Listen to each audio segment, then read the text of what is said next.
They're constantly monitored by facial recognition cameras that are able to instantly put a face to a name. Now, the Chinese are also ranked. 红色是表示你的专注力显示得很高。 Teachers at this primary school in China 蓝色是走神了。 know exactly when someone isn't paying attention. 白色就是你可能跟网络还没有连接好。 These headbands measure each student's level of concentration. The information is then directly sent to the teacher's computer and to parents. China has big plans to become a global leader in artificial intelligence. It has enabled a cashless economy where people make purchases with their faces. A giant network of surveillance cameras with facial recognition helps police monitor citizens. Meanwhile, some schools offer glimpses of what the future of high-tech education in the country might look like. Good job! Classrooms have robots that analyze students' health and engagement levels. Students wear uniforms with chips that track their locations. There are even surveillance cameras that monitor how often students check their phones or yawn during classes. These gadgets have alarmed Chinese netizens. But schools say it wasn't hard for them getting parental consent to enroll kids into what is one of the world's largest experiments in AI education. A program that's supposed to boost students' grades while also feeding powerful algorithms. 为了就是国家的这个研究呀、发展呀，我觉得是没有问题的。 The government has poured billions of dollars into the project, bringing together tech giants, startups, and schools. We got exclusive access to a primary school a few hours outside of Shanghai.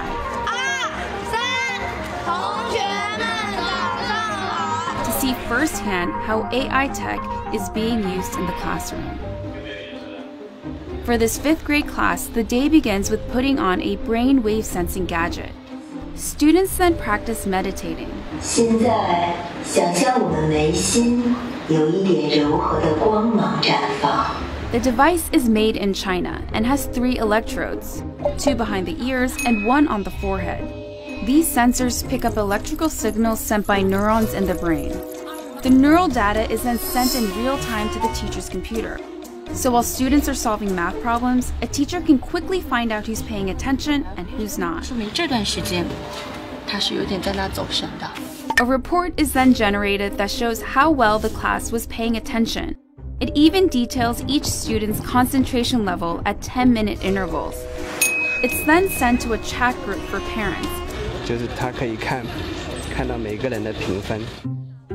The reports are detailed, but whether these devices really work and what they exactly measure isn't as clear. We were curious if the headbands could actually measure concentration, so one of our reporters tried on the device.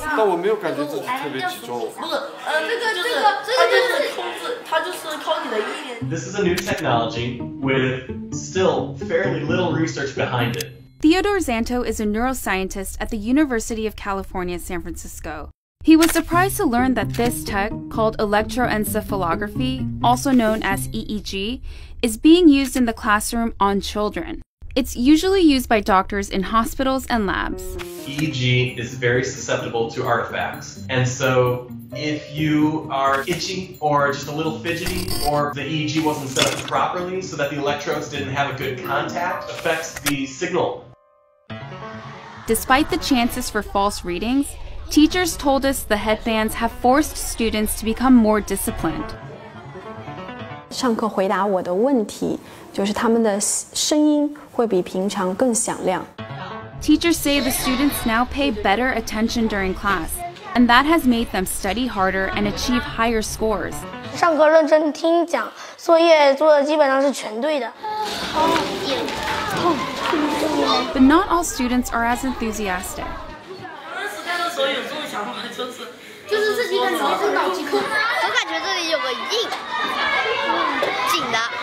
This 5th grader, whom we caught dozing off in class, told us his parents punish him for low attention scores. And that kind of data adds a new kind of pressure for students.